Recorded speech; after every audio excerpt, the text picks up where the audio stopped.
La belle vie des poèmes. Alors voilà, ouais, voilà, blablabla. Je veux dire, quand je vais mal, je vais vers les poèmes, mais pourquoi pas finalement. On va s'aérer un peu la tête avec donc ici toujours Sully Prudhomme, évidemment 1872 poèmes libres de droit que j'ai toujours plaisir à lire. Et ici parce que ça s'appelle Aux amis inconnus, et sur internet on a plein d'amis inconnus, hein. Et pourtant ça s'appelle les vaines tendresses. Est-ce qu'elles sont si vaines que ça parce qu'elles ne sont pas réelles? Je pense pas.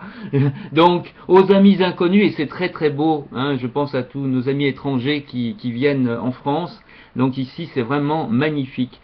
Ces vers, je les dédie aux amis inconnus, à vous les étrangers, en qui je sens des proches, rivaux de ceux que j'aime et qui m'aiment le plus, frères envers qui seul mon cœur est sans reproche, et dont les cœurs aux miens sont librement venus.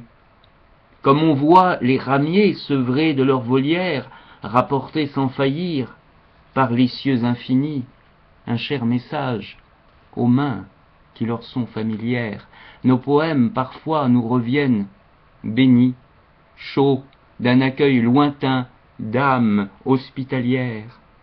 Et quel triomphe alors, quelle félicité orgueilleuse, mais tendre et pure, nous inonde quand répond à nos voix leur écho suscité par-delà le vulgaire, en l'invisible monde, où les fiers et les doux se sont fait leur cité.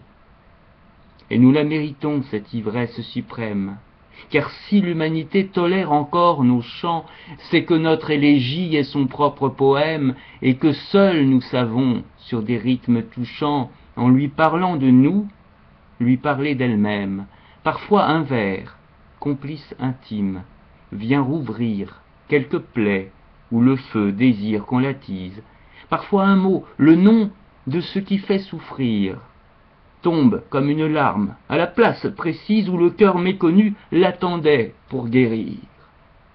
Peut-être un de mes vers est-il venu vous rendre, dans un éclair brûlant, vos chagrins tout entiers, ou, par le seul vrai mot qui se faisait attendre, vous ai-je dit le nom de ce que vous sentiez, sans vous nommer les yeux où j'avais dû l'apprendre. Vous, qui n'aurez cherché dans mon propre tourment que la sainte beauté de la douleur humaine, qui, pour la profondeur de mes soupirs, m'aimant, sans avoir à descendre où j'ai conçu ma peine, les aurez entendus dans le ciel seulement. Vous, qui m'aurez donné le pardon sans le blâme, n'ayant connu mes torts que par mon repentir, mes terrestres amours que par leur pure flamme, pour qui je me fais juste et noble sans mentir, dans un rêve où la vie est plus conforme à l'âme. Chers passants, ne prenez de moi-même qu'un peu, le peu qui vous a plu parce qu'il vous ressemble, mais de nous rencontrer, ne formons point le vœu. Le vrai de l'amitié, c'est de sentir ensemble. Le reste en est fragile. Épargnons-nous l'adieu. Magnifique, magnifique poème donc de Sully Prudhomme qui n'est pas réédité hélas, mais que je réédite ici en version YouTube et je suis très heureux de pouvoir t'offrir sur les poèmes choisis et lus par Cham comme ça en direct pour le plaisir du partage. La belle vie. À bientôt.